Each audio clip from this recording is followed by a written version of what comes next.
ജില്ലാ നേതൃത്വത്തിന്റെ തീരുമാനം എം മണി തന്നെ ഉടുമ്പൻചോലയിൽ മത്സരിച്ചാൽ മതി എന്നുള്ളതാണ്. വിജയസാധ്യത കണക്കിലെടുത്താണ് അത്തരം ഒരു തീരുമാനത്തിലേക്ക് പാർട്ടി നേതൃത്വം പോയിരിക്കുന്നത് എന്നുള്ളതാണ് ഈ ഘട്ടത്തിൽ നമുക്ക് മനസ്സിലാക്കാൻ കഴിയുന്നത്. ഈ ആവശ്യം സംസ്ഥാന നേതൃത്വത്തെ ഉടൻ തന്നെ അറിയിക്കുകയും ചെയ്യും. ഉടൻ തന്നെ അതിൽ ഒരു ഔദ്യോഗികമായിട്ടുള്ള അറിയിപ്പ് ഉണ്ടാകും എന്നുള്ള കാര്യം കൂടി ജില്ലാ നേതൃത്വത്തിന്റെ ഭാഗത്തു നിന്ന് ഉണ്ടാവുകയും ചെയ്യുന്നുണ്ട്. കഴിഞ്ഞ ദിവസങ്ങളിലൊക്കെ എം മണി മത്സരിച്ചേക്കില്ല, മാറി നിൽക്കും, ആരോഗ്യ കാരണങ്ങളാൽ എം മണി ഇനി മത്സര രംഗത്തേക്ക് ഉണ്ടാകില്ല, പാർലമെന്ററി രാഷ്ട്രീയത്തിലേക്ക് ഉണ്ടാകില്ല എന്നുള്ള പ്രചരണം ഉണ്ടായിരുന്നു. മാത്രമല്ല എം മണിയുടെ മകൾ മത്സരിക്കും എന്ന തരത്തിലുള്ള പ്രചരണവും ഉണ്ടായിരുന്നു. എന്നാൽ ഇത് പൂർണ്ണമായിട്ടും വാസ്തവ വിരുദ്ധമാണെന്ന് സിപിഎമ്മിന്റെ ജില്ലാ സെക്രട്ടേറിയറ്റ് ഒരു പത്രക്കുറിപ്പ് തന്നെ ഇറക്കുകയും ചെയ്തിട്ടുണ്ട്. എം മണി ആരോഗ്യവാനായിട്ടിരിക്കുകയാണ്, ദിവസേന 15-ലധികം പരിപാടികളിലും എം മണി മത്സരിക്കുന്നുണ്ട് എന്ന തരത്തിലൊരു വിശദീകരണ കുറിപ്പ് സിപിഎമ്മിന്റെ ജില്ലാ നേതൃത്വത്തിന്റെ ഭാഗത്ത് നിന്ന് ഉണ്ടാവുകയും ചെയ്തു. അതിന് പിന്നാലെയാണ് എം മണി തന്നെ ഉടുമ്പൻചോലയിൽ മത്സരിക്കും എന്നുള്ള കാര്യത്തിലും ഏറെക്കുറെ ഒരു തീരുമാനമായതായി നമുക്ക് മനസ്സിലാക്കാനും കഴിയുന്നത്.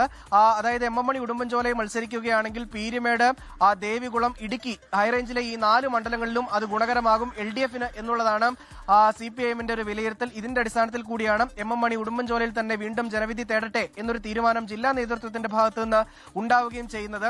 ഇനി ടേം വ്യവസ്ഥയിൽ ഇളവ് ലഭിക്കണം. നിലവിൽ 2 തവണ ഉടുമ്പൻചോലയിൽ നിന്ന് തന്നെ മത്സരിച്ച് MLA ആയ ആളാണ് എം മണി. അതുകൊണ്ട് തന്നെ ടേം വ്യവസ്ഥ നിലനിൽക്കുകയാണ് സിപിഐഎമ്മിൽ. ഇതിലൊരു ഇളവ് ലഭിക്കും എം മണിക്ക് എന്നുള്ളതാണ് ഈ ഘട്ടത്തിൽ നമുക്ക് മനസ്സിലാക്കാനും കഴിയുന്നത്. എന്തായാലും ഊർജിതമായിട്ടുള്ള പ്രവർത്തനങ്ങൾ മണ്ഡലത്തിൽ എം മണി നടത്തുകയും ചെയ്യുന്നുണ്ട്. വികസന പ്രവർത്തനങ്ങളൊക്കെ എണ്ണിപ്പറഞ്ഞുകൊണ്ടുള്ള പരിപാടികളാണ് ഈ ഘട്ടത്തിൽ എം മണി അവിടെ നടത്തുകയും ചെയ്യുന്നത്. ഏതെങ്കിലും തരത്തിൽ മാറി നിൽക്കേണ്ട ഒരു സാഹചര്യമില്ല.